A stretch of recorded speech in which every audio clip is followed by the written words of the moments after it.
Louisville and St. Louis experience crime surges, I think we have to really ask ourselves whether we're taking the right approach here. And the reality is that we all want to be able to live in communities where we don't have to board our churches and businesses up. We want to be able to live in communities where children aren't catching stray bullets on a semi-regular basis. And the reality is that as of right now, there's no better way to fight against those kinds of problems other than through the police. Mm-hmm. And as flawed as some of what they do might be, we will all be better for trying to find a middle ground, for trying to appreciate the hard work that they do more. Okay. Can I ask you just one other quick question? In general, as far as the nation is concerned, is this attack on cities getting less and less, or is it steady, or is it getting worse and worse? Oh, I think it's likely getting worse. And I think it will get worse still. American cities have been in kind of the site of the sort of more radical fringes of the criminal justice reform movement, and I think we've seen that manifest itself a lot recently. For example, in Minneapolis, where George Floyd was killed, the city council voted by a veto-proof majority to disband the police department. You've had cities cut significant funding from their police departments, including in New York City, which just cut $1 billion from the NYPD's budget. You've had a host of new kind of quote-unquote reforms passed hastily without any real debate or sort of circumspect analysis that is going to make policing more difficult. It's going to raise the transaction costs of law enforcement. You've got DAs being elected that have no intention of prosecuting criminals to the highest extent of the law. And so I think we're only seeing the very beginning. Wow, that's unfortunate. Do you have any thoughts about what the average person like us can do about it? This is a political problem, right? So it always requires political solutions. And so I think the best thing that any citizen can do is work to inform themselves of what the data say, what the issues are, and bring that information with them to their elected officials and make sure that their voices are heard. Right now, the criminal justice reform movement is sort of being led by a sort of radical group of elites who pretend to speak for regular people, and no one seems to be challenging them. And so I think it's incumbent upon communities to make sure that their voices are heard so that a loud and vocal minority are not dominating the debate. Brother Winter, thank you so much for that. What is your company's website? What's the Manhattan Institute's website? It's manhattan-institute.org.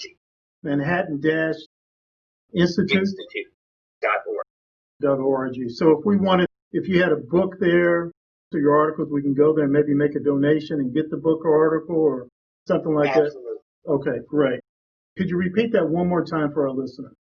Sure. It's www.manhattan-institute.org. Okay, and folks, you can go there, make a donation, buy books and articles. We got to make sure that someone like the Manhattan Institute can stay up so that they can have great men like Brother Raphael doing the kind of work he's doing. It's really important. We're going to end the interview with you, sir. Thank you again. We'll be in touch. We're going to continue our discussion. Thank you very much. That are listening to our program today have no idea of the destruction that's going on downtown. Breaking of the windows of the churches and related buildings. It's just unbelievable because the media will not report this. And they don't want anybody to know that there's a problem, and they want it to just fester like a boil or something. Get worse and worse and worse with no treatment for the program. We have to do something because the tourism dollar is so important to Louisville. Derby coming up in September. Yes. We do not want the world to come in and to see a good part of downtown Louisville just boarded up. You think it's trash. You think it's just like a third world nation that just went through a civil war. It's horrible. It's ridiculous down there. We have to do something. I know right now Dr. Simon is part of the movement to distribute a petition asking for Metro Council to say to the mayor, step down. Now I hear there are other political forces putting forth a similar type of petition. Do you know the website people can go to sign the petition to get responsible people? Is that on our AFA website?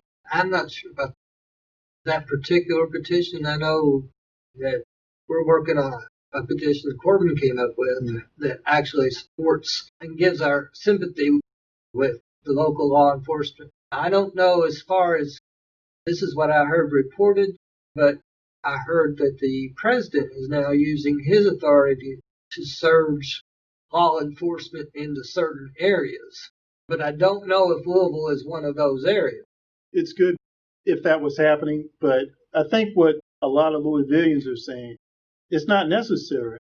If the mayor would just step up and say, look, enough's enough. We got to clean this up. No one is opposed to peaceful demonstration. Of course not. To that. But that's not what we're talking about at all. We're talking about burning Louisville. Burning Louisville and breaking out all the windows of the churches and all of that. But the media being on the side of the enemy, if you might say, is not willing to publicize what is going on. But fortunately, we have Dr. Simon's leadership. What's the name of the Facebook page? American Family Association? No, Facebook is Frank G. Simon. Go to Frank G. Simon. You can request petitions. We see to it you get one. Pass that around. Yeah. Talk about it. Now, Frank G. Simon Facebook. The other thing is the left-winger, the anti-American people are trying to take more money from law-abiding citizens and put it into the anti-Christian, anti-America movement of the public schools. And they are going to raise your taxes 9.5%. And today is the last day to sign the petition. We need something like 30,000 signatures. It's questionable whether we got enough or not. Now, what is that website? Do you remember? For our website, if you look up American Family Association of Kentucky, and it'll be on there, you think? Yeah. That'd be great. And folks, we got to do something here because time and time again, the board keeps asking for increases. I understand inflation, things like that, but at one point we have to start demanding results. I don't mind giving people more money if I get results. Yeah. They themselves are admitting, well, we're not doing a real good job in educating like Black getting students worse. and Latino students. Yeah.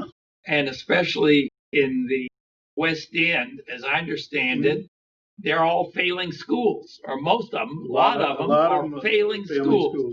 And they've been failing for many years.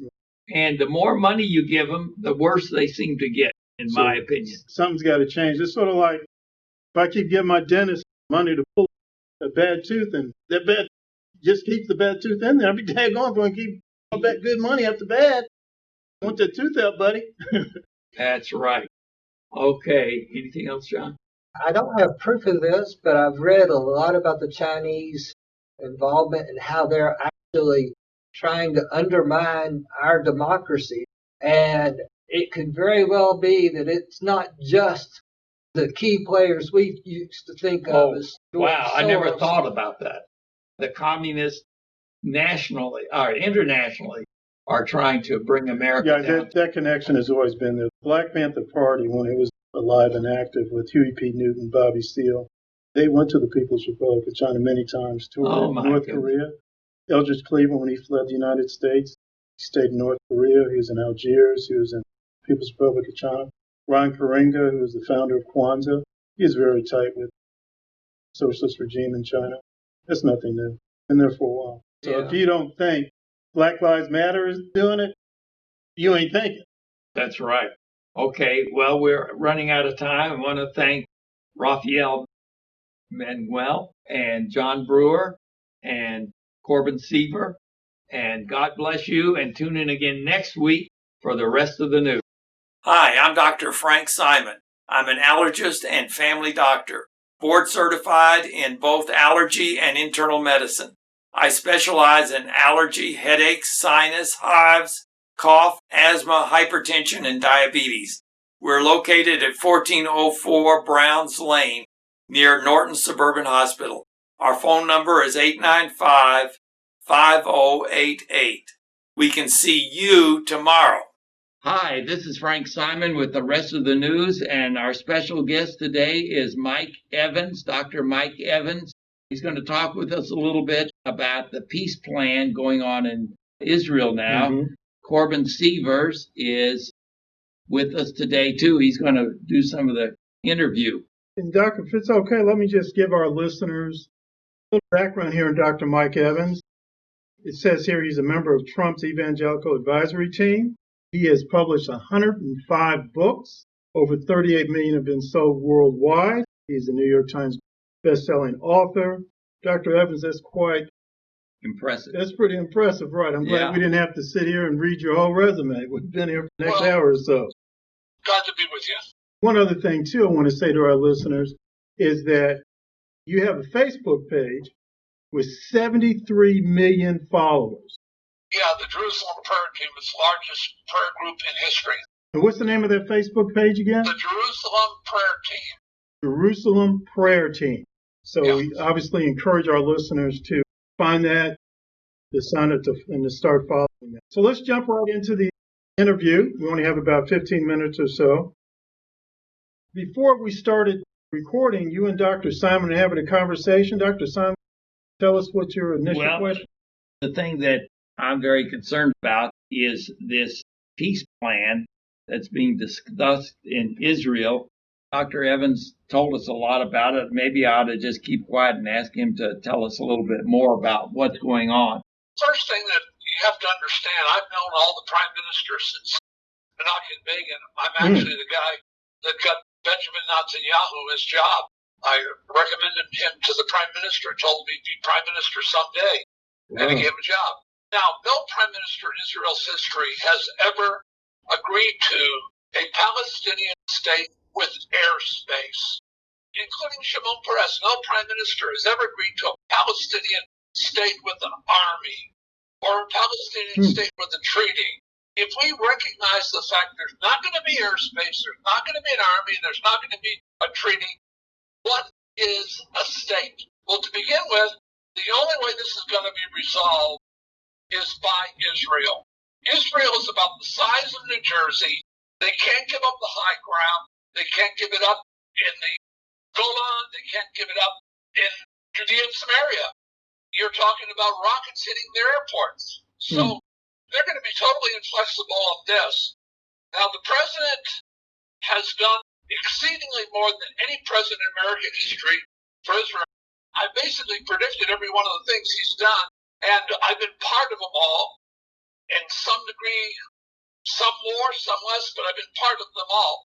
Now, I believe the next thing the president's going to do before the November election is he's going to declare Judea and Samaria as sovereign Jewish land, along with the Jordan Valley, and he's going to phrase it in the context that this is Bible land, and the Bible is not illegal. Now, you might say, well, doesn't this contradict his plan? No, because establishing moral clarity is the basis for a plan. Israel and the Palestinians have to decide how they're going to live together. But the president has always gone to the side of moral clarity, and I think he'll do that, and I think this will be the biggest announcement outside the coming of the Messiah for the evangelical base. Whereas, on the other hand, if he came out and stood up against Israel's Bible land, it could damage him in the election, and he'll never do that. Let me go back and ask a few questions. You had mentioned no airspace. So if there was a Palestinian state, they would have no airspace. I don't quite understand that. Could you give me some clarity on that? If you just take New Jersey, you say to yourself, if Israel was New Jersey, and let's imagine everyone in New Jersey was an African American, and all of a sudden a decision was made that Newark is going to be given to the Ku Klux Klan, and no blacks can live there. Now, do you think New Jersey is going to allow the Ku Klux Klan to fly over New Jersey? No way. So Israel cannot permit Palestinians to have any access to that airspace. they will not have access to that airspace, because in airspace in Israel you have what's called zero warning time. If you fire from Syria or Lebanon or even Iraq now, it's zero warning time. Same thing with Gaza. There will never be airspace for the Palestinians. They're never going to get the right to fly planes in that airspace. It's all going to have to be pre-approved by Israel. I would imagine this is also the reason why Israel is saying no Palestinian army. No Security. Palestinian army. Come on. Number one, an army, if they had an army, they would have other armies in there. Think about Syria. Syria had Hezbollah in there, the Revolutionary Guard in there. The Palestinians would do the same thing. And they would make treaties. They'd make treaties with Iran. And then Iran would be pouring billions of dollars worth of missiles in there like they've done in Lebanon. Yes. There'll never be a treaty. There'll never be airspace. There'll never be an army. So stop talking foolishness on this. Israel just needs to declare this is our Bible land and the Bible's not illegal. And I believe the president will do it for them this year. And it's going to be an enormous announcement with astonishing prophetic significance. Let me just go touch back on a little bit on history, too. The Obama administration signed particular treaties with Iran. The Trump administration almost immediately said, no, we're not going to allow that to happen. Was this because they were concerned about Israel's national security? No, I think the U.S. was concerned about their own national security, because if you look at the situation in Iran was establishing what's called the Caliphate. They were going in all the way from Afghanistan, all the way down to Lebanon. They were taking over that region. By the way, they're controlling Iraq right now. So the national security of the United States would be threatened. Now, Iran has made threats, and what most people don't understand is the Iranians are Shia, but they're also Twelvers, which means they subscribe to the theology of the 12th descendant of Muhammad, that he's coming back through an apocalypse. It's going to be mandated that there is an apocalypse, a confrontation against the great Satan and the little Satan, in their opinion, America and Israel. So the United States is not going to reward them and give them the opportunity to do that. I'm just some average citizen here, but I heard for the longest time President Trump was an anti-Semite, and yet you just said no American president has done more for Israel than President Trump. Let me tell you something. David Friedman is an Orthodox Jew. He's the U.S. ambassador to Israel. Jason Greenblatt, my dear friend, was over the plan, Orthodox Jew. Jared Kushner, Orthodox. Steve Mnuchin, Jewish. Do you think all these Jewish people would be working with the president who's anti-Semite? He's not an anti-Semite bone in his body. His own son-in-law is Jewish. Right. And his daughter converted to Judaism. I didn't know that. Now, Jared Kushner. Yeah, talk to me a little bit about him, sir. Jared Kushner is the best friend evangelicals have ever had. He's actually the gatekeeper, made it possible for all of us. There's a group of 25 of us, Dr. James Dobson, Robert Jeffers, Jack Graham, Sammy Rodriguez. There's Tony Perkins, Ralph Reed. There's 25 of us that are on the inside of the White House, thanks to Jared Kushner. Been in the Oval Office many times with the president. We've had several dinners with the president. We have access to the president, and it's all because of Jared Kushner. Man, that's amazing. I didn't realize that either. I'll tell you a beautiful story about Jared. Jack Graham used to be the president of the Baptist Convention, pastor of Preston. We're in a meeting with Jared one day, and Jack said, "Can I pray for you?" And Jared said, "Why, sure." So Jack prayed this prayer. Now, Jack's Baptist, and he prayed this prayer. He said, "Jared, the spirit of Joseph is upon you." And Jared looked up with tears in his eyes, and he said, "My grandfather's name is Joseph, who was in the Holocaust, and I named my son Joseph." Jack did not know that when he said the spirit of Joseph is upon you. That's a Baptist prophesying. So we only have a few minutes left, and I'm looking at their communique, I guess you might say, I received from your office. Can you sort of give us an idea as to, let's say, for example, heaven forbid, Joe Biden wins the presidency. How might that impact the Well, U.S. and Israel relations? Let me put it this way. If Joe Biden wins, you're going to have Bernie Sanders in one ear, and you're going to have Jay Street in the other ear. The country which will be in the crosshairs under a Joe Biden presidency won't be North Korea, won't be Iran, it'll be Israel. Because all the anti-Israel leftists are going to attempt to vent their spleen. So they'll try to suspend aid to Israel. It'll be a nightmare from hell for the state of Israel. Listen, I'm very close to Netanyahu. I believe Netanyahu doesn't believe Donald Trump is going to win. I think he needs to move forward and annex the territories and stop all this because he's fixing to step into a deep alligator swamp if Biden wins. Would you say that Biden's possible current Israeli policies is just sort of like an extension of what Obama was doing? Yeah, I would say fundamentally so, but Joe Biden is not anti-Israel. He's not. But on the other hand, the party is. The leftists have taken over the Democratic Party, and they're going to define the policies of the party. Israel isn't going to be getting any gifts. Christmas won't be coming for Israel. We have to unfortunately end the interview. I hope that maybe at another time we can call you, do another one. That'd be great. Why not? I just wanted to say, can you give us your website?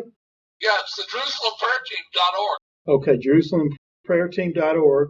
You publish 105 books. Do you just sort of throw out one book that you would really like for some of our listeners to buy and read? I have a new book out called The Great Awakening is Coming. This is a very important book for this time we're living in because here's what's going on. Christians in America are worried. They're wondering, are we being judged for our sins because of the plague like Egypt, because of the race riots, because of all the instability? The most important thing for Christians is God's blessing. And if Donald Trump recognizes sovereignty, it goes to Genesis 12, I will bless them that bless thee and curse them that curse thee. So that's why I wrote The Great Awakening is Coming, because I believe that we're in the midst of a rude awakening and we need a great awakening. I'm going to conclude, and then Dr. Simon may have something to say, but I want to assure you that if you ever need a solid friend of Israel, that's Dr. Simon here in Louisville, Kentucky.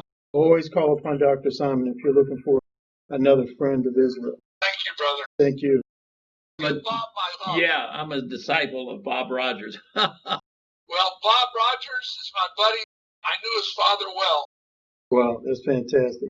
All right, sir. Well, we will be in touch for another interview, and I just want to thank you right now for your time. Thank you very much. Thank you. Lord bless you.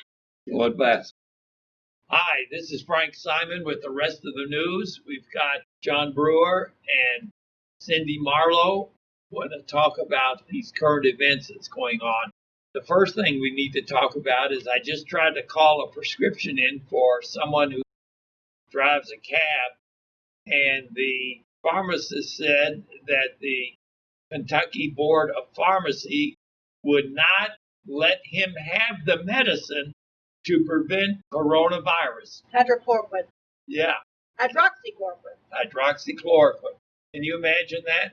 That's happened all over the country, and now we're experiencing it here in Kentucky. If this guy gets coronavirus and dies, it's going to be the governor's fault, I guess. Is that right? Well, yeah, but hydroxychloroquine has been around 50 years. So 65 Right. years. 55 actually. years. Or 65. It's not an unsafe drug.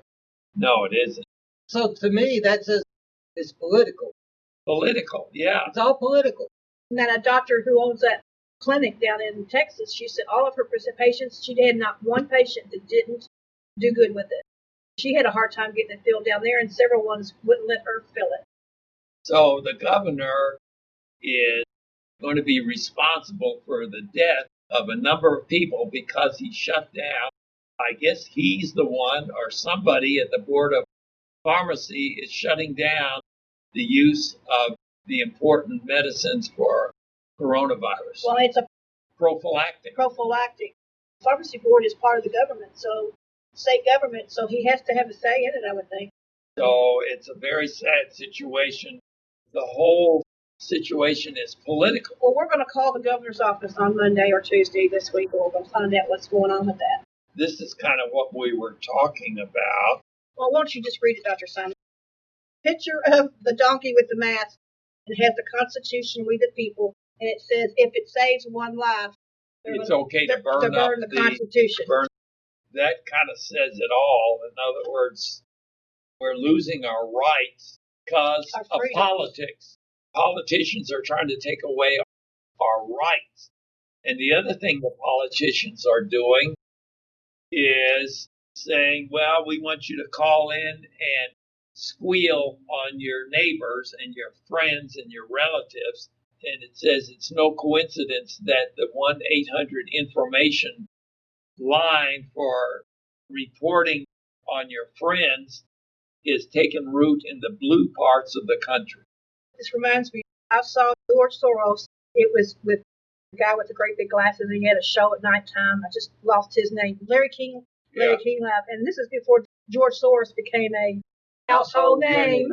He was even Jewish himself. And he said when he was only 14 years old, and he wanted to make some money, and he decided to snitch on his Jewish friends, and he would actually go to the Gestapo and all the Nazi SS, and he would tell when people were helping and aiding, helping the Jewish people, and then of course his life mission has been nothing but it's evil. And he did that, and that's what snitching does, people. If you are snitching because you're worried about the coronavirus and I don't wear a mask anywhere. And I'm like, that is my choice. Yeah. Just like it's your choice to wear it if you want to. And that's not something that I have to adhere to. And I just feel like this is going way beyond our freedoms and to do that to other people. Well, here's what somebody's going to come back and say to you. Somebody's going to come back and say to you, oh, but it's such a dangerous disease and we're all... But what are the facts, okay? The CDC is now saying, and our governor says he follows the CDC. So if he follows the CDC and the data, then he should take a very close look at just how small a percentage of the population is really getting it or dying of it. When it comes right down to it, you have a better chance of being struck by lightning than you are of dying from coronavirus. Did CDC say that? CDC just had the statistics. Others have used that to illustrate. Compare. It's ridiculous. It's so ridiculous. And you can name the 2 or 3 places that you have to be really careful. You have to be careful in nursing homes. Oh, sure. I would wear one in my nursing home. Yeah, this is actually the document from the CDC that was just released. But you'll have to trust us. Well, it's right here. It says that this is for the elderly, the most elderly community. It's only 65 and over, 0.013, not even 0.5%. It's the fatality rate. 1 out of 1,000. It's lower than that, isn't it? That's not even 0.5%, Dr. Simon. It's like very rare. Yeah. And I showed this to